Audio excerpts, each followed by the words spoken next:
So now we're going to look a little bit at sine and cosine.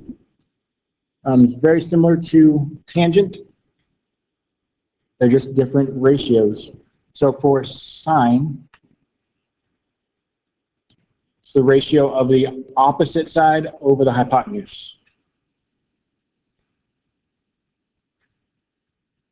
And cosine is the ratio of adjacent over hypotenuse. So that finishes up our SOHCAHTOA. In the last lesson we learned TOA, tangent is opposite over adjacent. Now we've got sine is opposite over hypotenuse, and cosine is adjacent over hypotenuse. So it's just a mnemonic to help you remember what all the ratios are. SOHCAHTOA.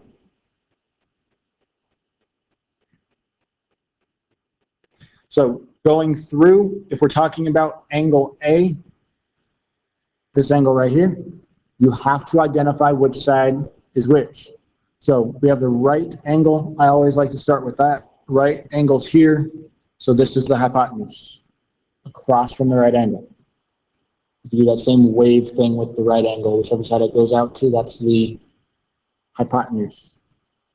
If you imagine angle A shooting out as a wave, we'll go over there to the opposite side. Opposite. And the adjacent side is the side between the two angles. We have angle at A and the right angle there. Between those 2 points, that's the adjacent side. It's next to angle A.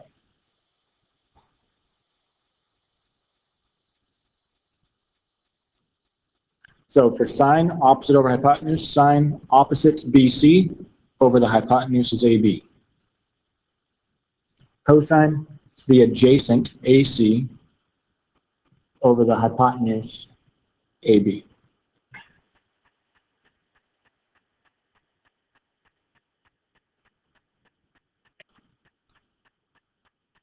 So we're going to write the sine and the cosine for each angle. We're going to start with angle D. So the first thing I would do is go through and label what is opposite adjacent hypotenuse. So there's D. If you imagine D like a wave going out, this would be the opposite side. Between angle D and the right angle, that's the adjacent side. And then the hypotenuse, that's the one across from the right angle.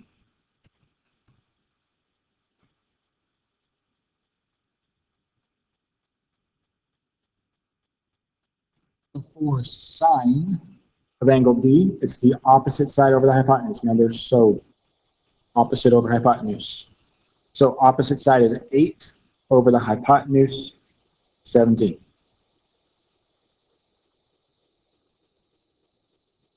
Cosine of angle D, that's the adjacent side, which is 15, over the hypotenuse, which is 17.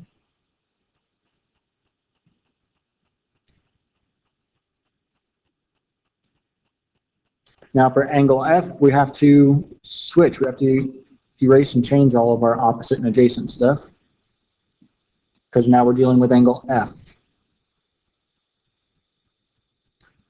The hypotenuse is still the hypotenuse. Between the two angles, that's adjacent. Across, you imagine the wave rolling out, that's the opposite side.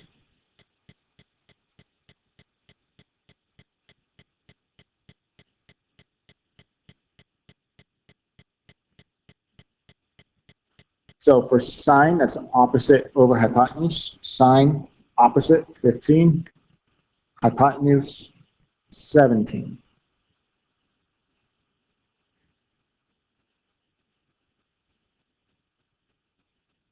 For cosine, it's adjacent over hypotenuse.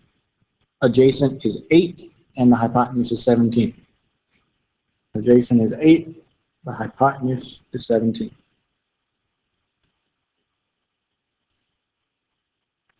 So, kind of a big idea here that's pretty easy to observe. What do you notice about the sines and cosines you found? Do you think this relationship will be true for any pair of acute angles in a triangle? So, look at our sine and cosine ratios we just wrote. Sine D was 8 over 17, cosine was 15 over 17. For F, 15 over 17 was sine, cosine 8 over 17. Those were the same, and those were the same. 8 over 17 and 15 over 17. The only thing that changed was when the angles changed, sine and cosine changed. When the angles changed, sine and cosine changed. So we could, in this example specifically, we could say sine of D equals cosine of F, and we can also say sine of F equals cosine D.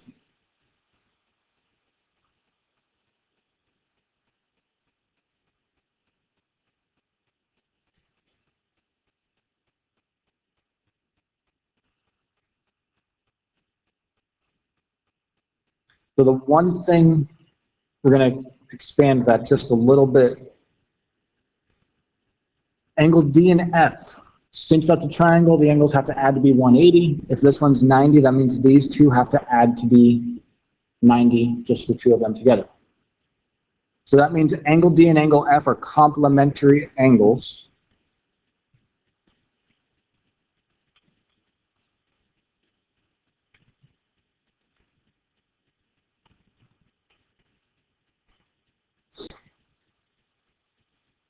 So we're going to add, to make this a little bit more powerful, we're going to say that sine of an angle, whatever the angle is equal to cosine of its complementary angle. Or for a little bit shorter, we're going to say cosine of the complement. It's also true the other way. Cosine of an angle is equal to sine of its complement.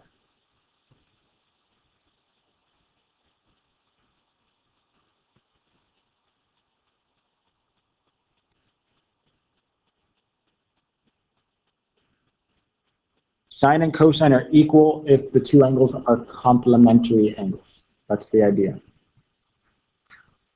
Very useful, really easy.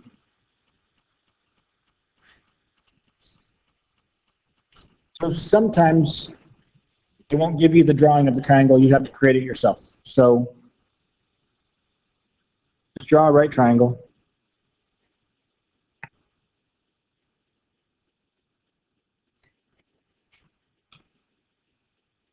Put a little right angle in there. PR is 5, QR is 3, and the angle Q is the 90-degree angle. So that means this is angle Q right here. We've got PQR. So let's see, if QR is 3, I'm going to make that be this side. I'll call this P over here. QR is 3, PR is 5.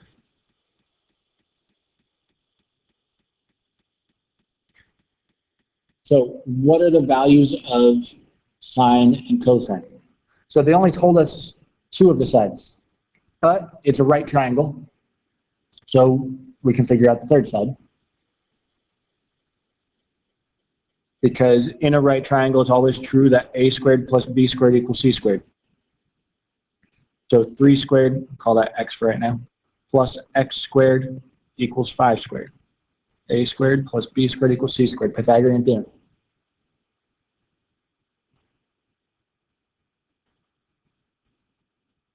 So solve that out. That's 9 plus x squared equals 25. Subtract the 9. You get x equals 4. So this side here that I called x, I'm now going to call 4. Now we know all 3 sides. So now we can write whatever ratio we need to write.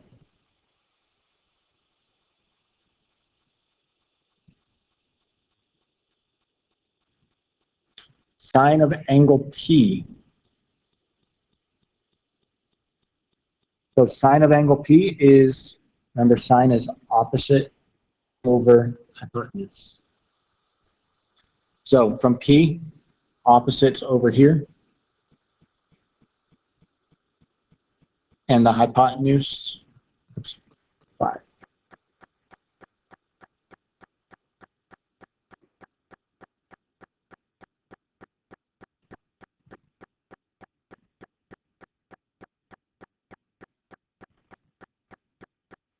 For cosine, you need the adjacent side, which is between the two angles, so that's the 4, and the hypotenuse is 5.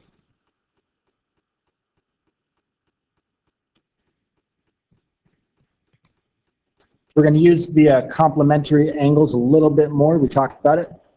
A and B are the acute angles in the triangle. Then sine of A equals cosine B, and cosine A equals sine B, because those are complementary angles. That's the piece that we wrote down in our notes right back here, with the star next to it.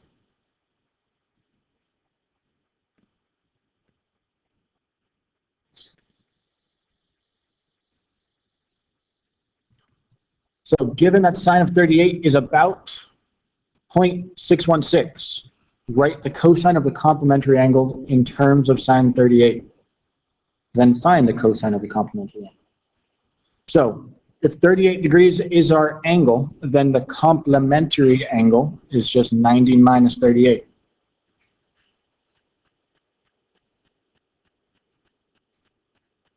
Minus 38, that's 52. So the complementary angle is 52. So cosine 52 degrees equals sine 38, because they are complementary.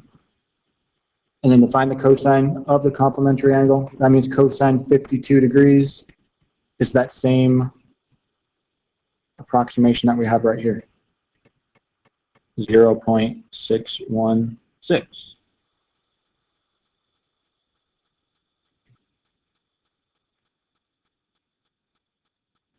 Do the same thing here. Cosine of 60 is 0.5.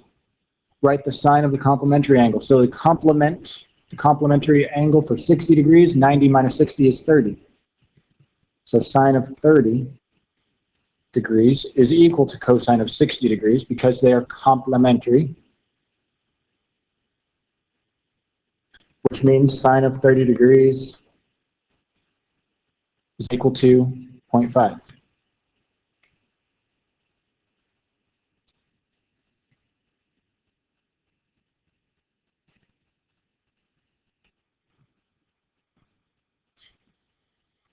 So what can you conclude about the sine and cosine of 45 degrees?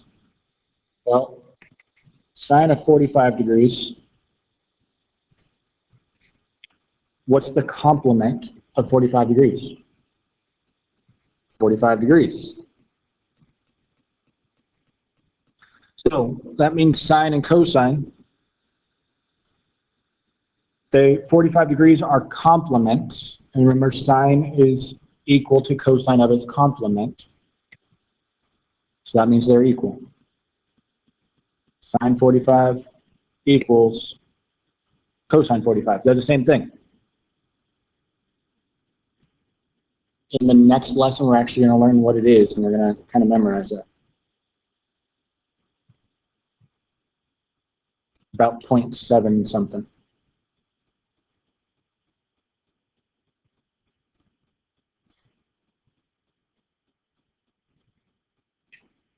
Given that cosine of 73 is 0.292, write the sine of a complementary angle. So the sine, the complement is going to be 90 minus that, which is 17 degrees. The complementary angles, sine and cosine, so same ratio.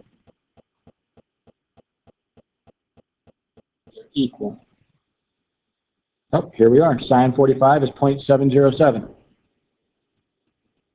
Cosine of its complement, which is 45 degrees, same thing, 0.707.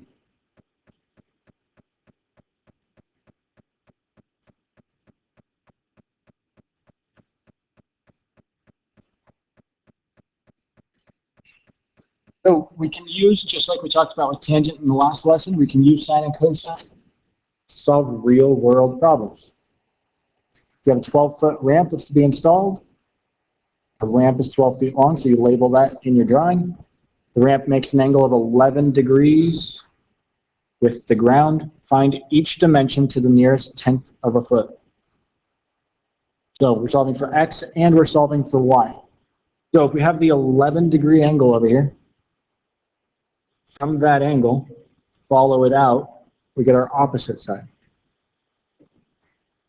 So if we're trying to solve for this side, the wall, we have the opposite side and the hypotenuse.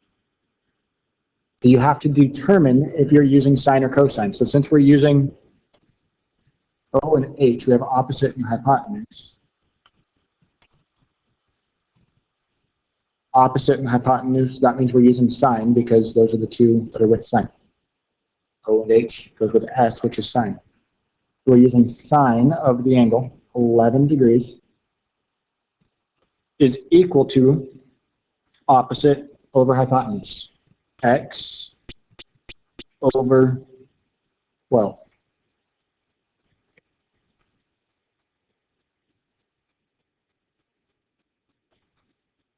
So to solve that, just like we did in the last lesson with tangent, you make it a proportion, you cross multiply, you have 1x equals 12 times sine 11 degrees. So on your calculator, you do 12 times, I prefer to use parentheses there every time, sine of 11 degrees. If you're not sure, make sure you go back into your settings and check to make sure it's degrees.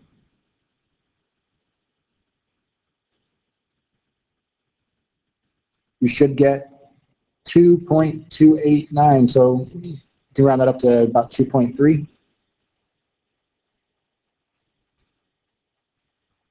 X equals nearest tenth of a foot, yep, 2.3 feet. We set up a very, very similar problem on the other side to solve for y, which is the adjacent side.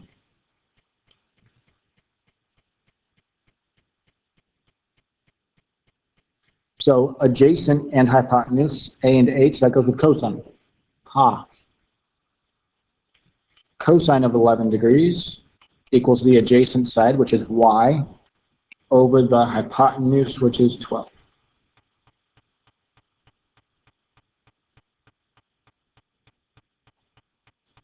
So then we, again, put it over 1, cross multiply, 1y equals 12 times cosine 11 degrees. And that's what we type into our calculator, 12 cosine 11.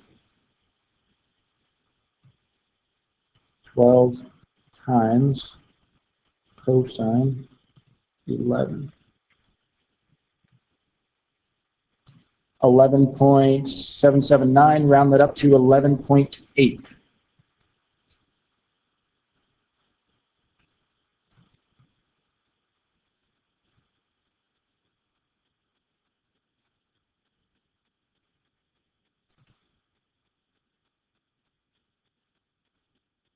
I didn't answer them in their spots, but those are the two answers. X is 2.3, Y is 11.8.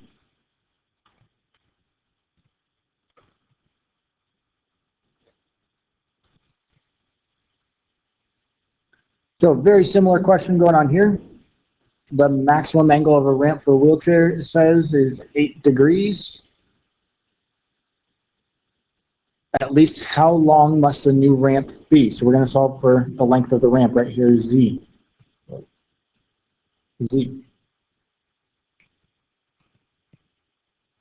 So to solve that, it says if the wall is 2.3, we're trying to get up 2.3 feet, trying to solve for the length of the ramp. So we have an 8-degree angle over here on the right.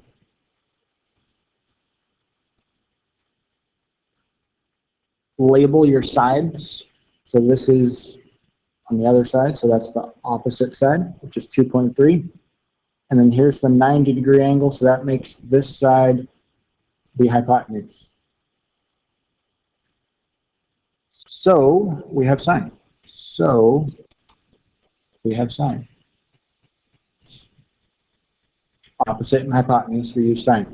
So sine of 8 degrees equals the opposite side, the wall, which is 2.3 feet, over z.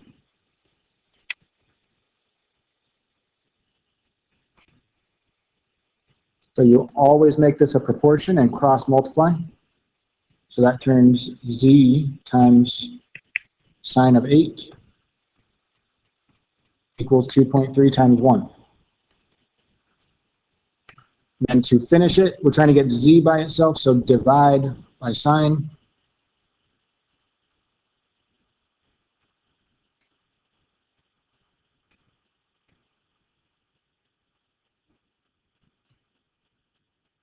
And that's exactly what we're going to type into our calculator. 2.3 divided by sine of 8. 2.3 divided by sine of 8. 16.526. It says round to the nearest tenth of a foot. 16.526 is going to round to 16.5.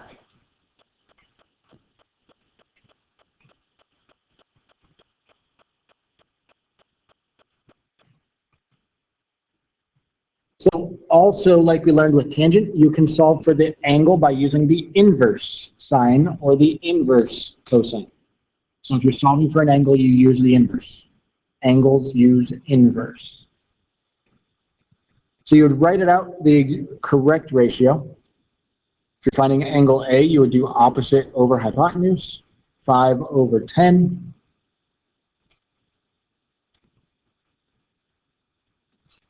And then if you're trying to solve for that angle, you would change that to be a sine inverse, like we have right here. And there's the ratio I wrote down. You solve for the inverse. Once you do that, you flip the fraction with the angle, type it into your calculator. So you do sine inverse of 1 over 2. So shift sine 1 over 2. And we get 30-degree angle. 30-degree angle.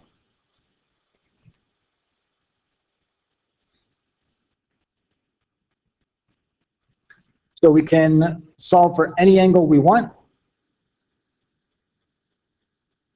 So if we are going to try to solve for angle, let's do angle R first. You have to identify what the sides are. So from angle R, 13 is the hypotenuse. It's across from the 90 degrees. And the 7 is all the way out on the other side of the R, which means that is opposite. OH. So we have sine. O and H, sine.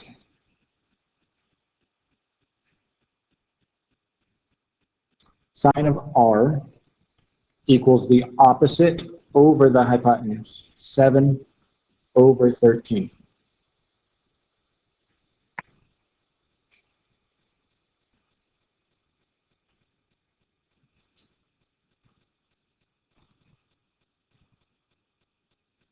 So we are going to convert that now. We're just going to flip it around to be a sine inverse.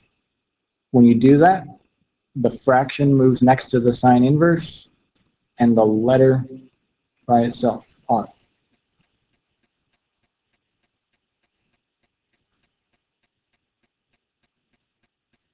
And we type that into our calculator, sine inverse 7 over 13. Sine inverse 7 over 13. 32.5789, so what does it tell us to round to? Nearest degree.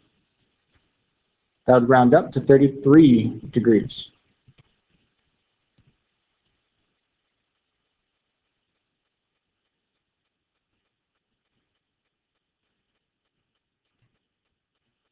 Now, if we were trying to solve for angle P up here, this is still the hypotenuse, but the 7 is the adjacent. So if you're trying to solve for angle P, you would do adjacent hypotenuse, that's cosine,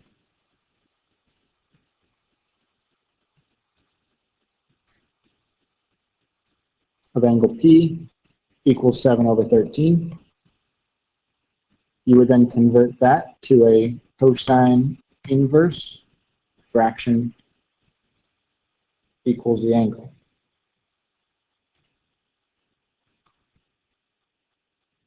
So you could do this many different ways. You could type that into your calculator, or you could save yourself the time just by doing some simple subtraction, because we know that this is a triangle. The three angles have to add to 180, which means these two angles, since we already have 90, P and R have to add to be 90. So 90 subtract the 33, we get 57 degrees. If you typed in inverse cosine of 7 over 13, you would get 57 degrees.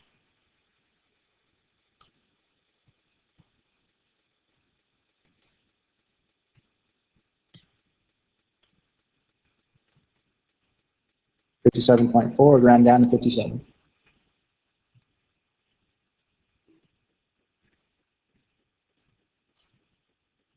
So same thing with this problem. Angle Y, if we're trying to find that first, this would be adjacent. This would be hypotenuse, adjacent to next to the angle, between the right angle and the angle we're talking about.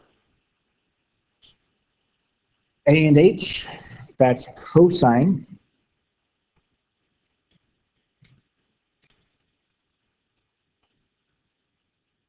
And then trying to solve for the angle, you do the inverse cosine.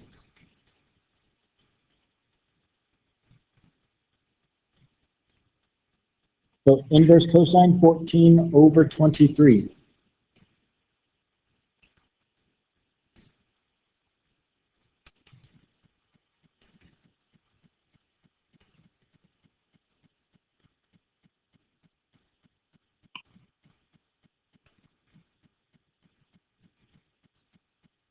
$14 over 23, 52.5. To the nearest degree, that 0.5 is going to round us up to 53 degrees.